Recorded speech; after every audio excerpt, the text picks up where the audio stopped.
Interpretasi dan kesimpulan adalah tahap akhir dari analisis data, di mana hasil yang diperoleh dari analisis statistik atau pemodelan prediktif diartikan dan disimpulkan untuk memberikan wawasan yang dapat digunakan dalam pengambilan keputusan. Tahap ini sangat penting, karena hasil analisis harus diterjemahkan ke dalam informasi yang bermakna dan relevan bagi pemangku kepentingan. Berikut ini adalah panduan tentang bagaimana melakukan interpretasi dan menarik kesimpulan yang efektif dari data.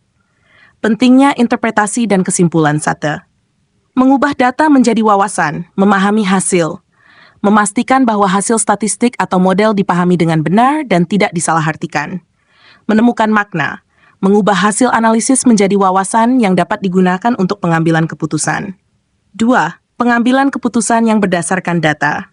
Validasi hipotesis. Menilai apakah hasil mendukung atau menolak hipotesis awal. Tindakan yang tepat. Menggunakan hasil interpretasi untuk merencanakan tindakan yang paling tepat. 3. Komunikasi hasil. Laporan yang jelas. Mengomunikasikan hasil analisis kepada pihak-pihak yang berkepentingan dengan cara yang jelas dan dapat dimengerti. Pengaruh yang efektif. Menggunakan hasil interpretasi untuk mempengaruhi keputusan bisnis, kebijakan, atau penelitian. Langkah-langkah dalam interpretasi dan menarik. Kesimpulan. 1. Kontekstualisasi hasil, hubungan dengan tujuan. Menghubungkan hasil analisis dengan tujuan awal penelitian atau masalah yang sedang diselesaikan. Memahami asumsi. Mengingat asumsi yang dibuat selama analisis, seperti asumsi linearitas dalam regresi, dan bagaimana asumsi tersebut mempengaruhi hasil. 2. Evaluasi signifikansi hasil. Statistik mengevaluasi apakah hasil yang diperoleh signifikan secara statistik, misalnya melalui nilai P, dalam uji hipotesis. Ukuran efek, mengukur dampak atau efek dari variabel independen terhadap variabel dependen, seperti menggunakan koefisien regresi atau ukuran efek lainnya. 3. Menilai kekuatan model atau analisis keakuratan prediksi, mengevaluasi seberapa baik model prediktif dapat memprediksi data baru dengan menggunakan metrik seperti akurasi, presisi, recall, atau R kuadrat. Validasi model, menggunakan cross-validation atau pengujian pada dataset independen untuk memastikan bahwa model tidak overfitting dan dapat digeneralisasi. 4. Mengidentifikasi pola dan hubungan. Pola data, mengidentifikasi tren, pola atau hubungan yang ditemukan dalam data, seperti korelasi antara variabel atau pola musiman. Anomali atau outliers, menginterpretasi anomali atau outliers dan memutuskan apakah mereka signifikan atau hanya kebisingan. 5. Membuat kesimpulan. Kesimpulan utama. Merumuskan kesimpulan utama dari hasil analisis. Menyoroti temuan yang paling penting dan relevan. Implikasi. Menilai implikasi praktis dari kesimpulan tersebut terhadap bisnis, kebijakan, atau masalah yang diteliti. Memberikan rekomendasi berdasarkan kesimpulan untuk tindakan selanjutnya atau penelitian lebih lanjut. 6. Komunikasi hasil. Laporan tertulis. Menulis laporan yang menjelaskan metode, hasil, interpretasi, dan kesimpulan dengan jelas dan ringkas.